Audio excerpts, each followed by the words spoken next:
अभी हम बात कर रहे थे आपसे आयुर्वेद के बेसिक्स की, जिसको संभाल के रखा है डाबर इंडिया लिमिटेड में 138 सालों से ज़्यादा। उसी में कुछ नए लॉन्चेज हैं जिनको हम आपके सामने प्रस्तुत कर रहे हैं। उनमें एक है ये डाबर का आम पाचक क्वाथ जी। आयुर्वेद के अनुसार रोगों का जो शुरुआत होता है वो भोजन के या तो गलत तरीके से या गलत आहार विहार से होता है। अब अगर गलत कॉम्बिनेशन के भोजन लिए जाते हैं या असमय लिए जाते हैं तो भोजन से निकलने वाला पौष्टिक रस के बदले विषाक्त आम का निर्माण होता है। वो आम ही शरीर के जिस जिस हिस्से में जाकर इकट्ठा होता है वहीं पर उस अंग के रोग को क्रिएट करता है। ऐसा ना हो, सही ढंग का पाचन हो, इसके लिए हमने आम पाचक क्वाथ लॉन्च किया हुआ है। और ये आम पाचक क्वाथ ये भोजन के पाचन में मदद करेगा, आम पाचन में मदद करेगा। तमाम सारे लाइफस्टाइल डिजीज़ होती हैं जैसे जॉइंट पेन या तमाम तरह की आर्थराइटिस, हार्ट के इशू, तमाम तरह के कोलेस्ट्रॉल एंड ब्लड प्रेशर जैसी समस्याएं होती हैं। इन समस्त समस्याओं के पीछे कहीं ना कहीं आम का हाथ होता है, यानी एक विषयुक्त पदार्थ जो कि भोजन से ही उत्पन्न होता है उसके गलत पाचन से। उसको दूर करने के लिए और सही ढंग से पाचन होने के लिए, अमृत जैसे रस के निर्माण के लिए हम आम पाचक क्वाथ लॉन्च कर रहे हैं। ये आपके सामने है। और इस आम पाचक क्वाथ को 20 ml सुबह शाम देना है बराबर पानी में मिला के, और इसको लगातार 3 महीने तक आराम से लिया जा सकता है। बहुत ही लाभदायक है। तो ये हमारा आपका एक प्रश्न था कि कौन से ब्रांड ऐसे हैं जो वर्ल्ड ओवर बहुत पसंद किए जाते हैं। तो मैं आपको बताना चाहूँगा कि हमारे ऐसे प्रोडक्ट्स में जैसे कि डाबर का हनी, ये पूरी दुनिया में बहुत पसंद किया जाता है। डाबर का आंवला हेयर ऑयल जो है वर्ल्ड का नंबर 1 हेयर ऑयल और सभी बहुत सारे कंट्रीज में अवेलेबल है। इसके अलावा हमारे जो डाबर के लाल दल हर जगह अवेलेबल है। आयुर्वेद में अगर देखें तो डाबर की बहुत सारी औषधियाँ जैसे चूर्ण आपको यूएस में भी मिलेंगे, आपको यूरोपियन कंट्रीज में भी मिलेंगे। ये सारी चीज़ें अवेलेबल हैं। उनमें से 2 चूर्ण ऐसे हैं जैसे त्रिफला और लवण भास्कर, जो पाचन से और सही ढंग के भोजन के संचारण से संबंधित हैं, यानी कि इवैक्यूएशन से संबंधित हैं। तो ये प्रोडक्ट्स वर्ल्ड ओवर सभी जगह जाने जाते हैं और लोग इन्हें पसंद करते हैं। जो भी जिसे भी आयुर्वेद का ध्यान है, डाबर का त्रिफला, डाबर का लवण भास्कर और एक दर्द निवारक में डाबर का महानारायण तेल, ये बहुत पसंद किया जाता है। सर, ये लाइफस्टाइल डिजीज़ेज जिस तरीके से हमारे पूरे सिस्टम में है ना, हेल्थ में सबसे प्रोमिनेंट होता जा रहा है, आप लोग एज ए डॉक्टर कितना कंसर्न है? कैसे लोग जो भाग दौड़ की ज़िंदगी में इससे निजात पाएँ या इससे बचाव पाएँ? इसके लिए देखिए सबसे पहले जरूरी ये है कि हम बेसिक्स ऑफ आयुर्वेद की तरफ जाएँ। हम ये ध्यान दें कि सबसे पहले हमें अपने रूटीन को ठीक करना है। बिकॉज भोजन से भी पहले सूरज के साथ, बल्कि सूरज से कुछ समय पहले, सूरज के निकलने के कुछ समय पहले हमारे दिन की शुरुआत होनी चाहिए, हमें करना चाहिए। और जैसे आयुर्वेद सम्मत तरीके से हमें अपनी रहन सहन को, हमारी प्रतिदिन की दिनचर्या का पालन करना चाहिए। आयुर्वेद सम्मत भोजन करना चाहिए। आज के समय में देखिए, अभी आयुर्वेद क्या कहता है, जठराग्नि में जो है वो स्वास्थ्य का मूल है। लेकिन हम क्या करते हैं, भोजन करने के बाद, अपनी आधुनिक पद्धति जो चल रही है इसमें भोजन करने के बाद कोल्ड ड्रिंक और आइसक्रीम खाते हैं। आपने भोजन किया, अग्नि की ज़रूरत है, आप क्या कर रहे हैं, उसके ऊपर से कोल्ड ड्रिंक यानी शीत द्रव्य ग्रहण कर रहे हैं, जो कि बिल्कुल आयुर्वेद के मतानुसार गलत है। और इन्हीं की वजह से तमाम सारी बीमारियाँ। ठंडी चीज़ें ना लें भोजन के पश्चात, ये पहला मूल मंत्र है। पानी जब भी लें उसको सामान्य तापमान का पानी लेना चाहिए। उचित व्यायाम, हफ्ते में कम से कम 5 से 6 दिन तक उचित व्यायाम, मध्यम व्यायाम जो कि दिनचर्या को फॉलो करें। 5 से 6 किलोमीटर तक रोज का पैदल चलना, और वो पैदल चलना ब्रिस्क वॉक होना चाहिए। किसी 4 दीवारी के अंदर या घर के भीतर अगर सामान्य काम करते हुए कोई चलता है और ये कहता है कि मैं तो चल लेता हूँ, तो ये ठीक वैसे ही होगा जैसे मैं माचिस के ऊपर तीली को इतना धीमे रख दूँ कि वो दूसरे कोने में 100 साल बाद पहुँचे। तो क्या किसी प्रकार की ज्योति या कोई अग्नि प्रदीप्त होगी? नहीं होगी। तो एक निश्चित गति होनी चाहिए माचिस में, जिस तरह से तीली आग पाने के लिए, उसी तरीके से हमें भी एक लिस्ट वाक करना है ताकि शरीर पे उसका लाभ हो।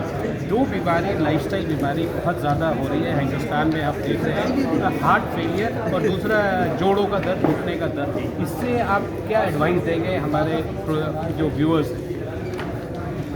देखिए, ये बहुत व्यापक है, इनके बहुत सारे कारणों के साथ साथ हमारी खुद की दिनचर्या जो मैंने अभी बताया है उसको हमें आयुर्वेद सम्मत करना है। हमें सुबह जहाँ तक हो सके ब्रह्म मुहूर्त में जगना चाहिए और शाम सूरज के ढलने के पहले हो सके तो भोजन कर लें। सूरज के ढलने के बाद लिक्विड भोजन ले सकते हैं, सॉलिड आइटम ना लें। दूसरी चीज़, बहुत सारे बनावटी चीज़ें जो प्रोसेस्ड फूड है उससे बचें। जितना नेचुरल फूड होगा उतना अच्छा होगा। नियमित दिनचर्या करें, आयुर्वेद सम्मत मसालों का प्रयोग करें, फालतू के अजीनोमोटो टाइप की चीज़ें ना ग्रहण करें। अब इसके बाद आई बात ये कि जो जैसे तमाम सारा भोजन होता है, आयुर्वेद में लिखा है, आयुर्वेद में भोजन के कॉम्बिनेशन लिखे हुए हैं, यानी विरुद्ध आहार नहीं करना चाहिए। तो विरुद्ध आहार में मैंने कोट किया आपको कि किस तरीके से गर्म भोजन के साथ ठंडा। इसी तरीके से आप देखते हैं कि लोग चाय के साथ नमकीन ज़रूर लेते हैं। आप लोगों को एक छोटी सी बात में बताता हूँ, चाय जब आया था तो चाय आया था एक टॉनिक के रूप में जो चाइना में इन्वेंट हुआ था। वो टॉनिक था शुद्ध चाय का काढ़ा, हर्बल टी, शुद्ध चाय का काढ़ा। मैं इसे और कोई नाम नहीं देना चाहता क्योंकि कोई भी नाम लूँगा तो किसी कंपनी से एसोसिएट हो जाएगा और शायद पता नहीं क्या उसने बना रखा हो, क्या डाल रखा हो, क्योंकि बहुत सारी अपने अपने तरीके से करते हैं। तो वो जो था वो मेटाबॉलिक इन्हेंसमेंट करता है। मेटाबॉलिक इन्हेंसमेंट होने से आम नहीं बनता था, शरीर में विष नहीं बनता था, उसके लाभ थे। भोजन सही ढंग से पाचन होता था, सही जगह पे एसिमिलेशन होता था। अभी जो चाय है, हम क्या करते हैं, चाय में दूध डाल देते हैं, साथ में चीनी डाल देते हैं। ये क्या करते हैं, चाय के गुणों के लिए मॉडरेटर है, चाय के गुणों को मार देते हैं। फिर उसके बाद हम क्या करते हैं, चाय के साथ में नमकीन ले लेते हैं। पहले हमने चाय में दूध डाला और दूध के साथ नमकीन ले लिया, यानी नमक, और दूध और नमक विरुद्ध आहार। तो जब भी चाय बने तो चाय के आधे घंटे पहले किसी भी प्रकार का नमकीन या नमक वाला द्रव्य डालें। हिंदुस्तान की 99% पॉपुलेशन जो चाय लेती है उसमें से 99% लोग नमकीन जरूर लेते हैं, जो कि गलत है, ना लें। ये बहुत नुकसान कर रहा है लोगों को पता है किस तरह से शरीर में किस तरह। अब आपने पूछा कि हृदय रोग से कैसे बचा जाए, तो हम अगर अपनी दिनचर्या सही कर लेते हैं, आहार विहार सही कर लेते हैं, और क्योंकि इस समय फर्टिलाइजर्स का और पेस्टिसाइड का उपयोग हो रहा है, जहाँ तक हो सके प्राकृतिक गेहूँ, प्राकृतिक खाद्यान्न और मोटा अनाज, जिसको हम कभी ऐसा देखते थे लोगों और कंपनियों की पोजिशनिंग की वजह से ये तो गरीबों का खाना है, असली में वही मनुष्यों का खाना है। जैसे मोटा अनाज है जिसको हम बेहतर बोलते हैं, जौ और चना। जो चना होता है ये डायबिटिक लोगों के लिए लाभदायक, और जो जौ होता है वो किसी भी तरह के यूरिनरी डिसऑर्डर्स के लिए बहुत लाभदायक। एक आखिरी सवाल सर, ये एक मिथ है या आपको डॉक्टर आप बताएंगे ये मिथ है या रियलिटी है?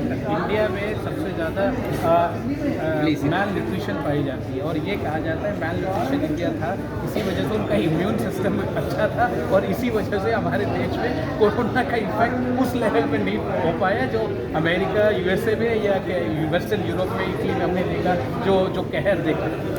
देखिए, आयुर्वेद में कहा गया है अति सर्वत्र वर्जयेत, ठीक है? तो अति कृष यानी बहुत दुबला और बहुत मोटा, दोनों से ही होते हैं। अब यूरोपियन कंट्रीज में और यूएस में ओबेसिटी ज़्यादा है, इस वजह से वहाँ पर परेशानी आई। दूसरी चीज़ है, आप देखेंगे कि इसमें किसी कोरोना जो कि एक आकस्मिक बीमारी थी, ऐसा नहीं था कि पहले से लोगों को पता था। वेस्टर्न वर्ल्ड को तो नहीं पता था ऐसा कुछ, ये वायरल डिजीज़ थी, वेस्टर्न कंट्री इससे अवेयर नहीं थे। लेकिन इंडिया में क्या था कि ये बहुत पुराना कल्चर है, बहुत पुरानी सभ्यता है, तो यहाँ के लोग इस तरह के तमाम तरह के ऐसे लोगों को जनपदोध्वंस कर गया है, यानी पूरे जनपद का जनपद साफ हो जाते हैं। तो इनके लिए तैयारी के रूप में इम्यूनिटी इन्हेंस करने वाली चीज़ों का आविष्कार ऑलरेडी पहले से ही हो रखा था, और वो और कुछ नहीं था, गिलोय तुलसी ऐसी चीज़ें थी। ऐसे कई एक तरफ है। तो इनसे हमने क्या किया, जैसे आया काढ़ों के रूप में, और साथ में हमारे आयुष मंत्रालय ने जो आयुष क्वाथ को इंट्रोड्यूस किया, डाबर जैसी, वैद्यनाथ जैसी बहुत सारी कंपनियों ने इसको इंट्रोड्यूस किया और ये लोगों तक प्रचुर मात्रा में पहुँचा। इसकी वजह से क्या हुआ कि कहीं भी कोई भय नहीं, लोगों की इम्यूनिटी बूस्ट अप हो गई, नंबर 1।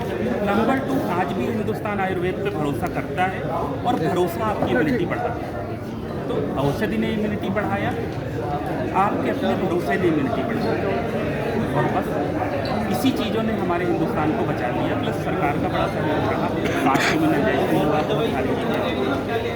अच्छा, जो लोग आप देखेंगे, जो लोग डर गए और तमाम तरह के यंत्र जो कि स्टेरॉइड और बहुत सारी दवाइयाँ, तमाम ऐसे यंत्र जो सर्टिफाइड थे भी नहीं थे, उनसे ऑक्सीजन चेक किया, ऑक्सीजन लेवल डाउन समझ में आया उनको, उस यंत्र से पता नहीं वो कैलिब्रेटेड था कि नहीं था, और जाके एडमिट हो गए हॉस्पिटल।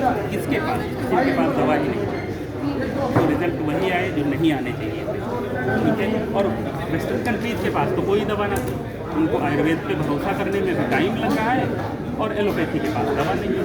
तो सिर्फ ऑक्सीजन दे के आप बेसिकली और पैरालाइज कर रहे हैं बॉडी सिस्टम, ये वहाँ पे डर जाता है।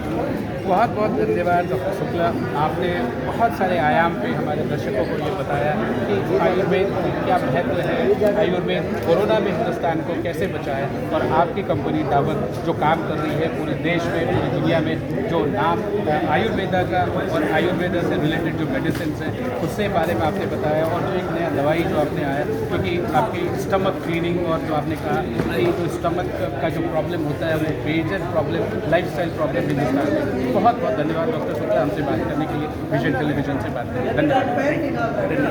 Thank you sir.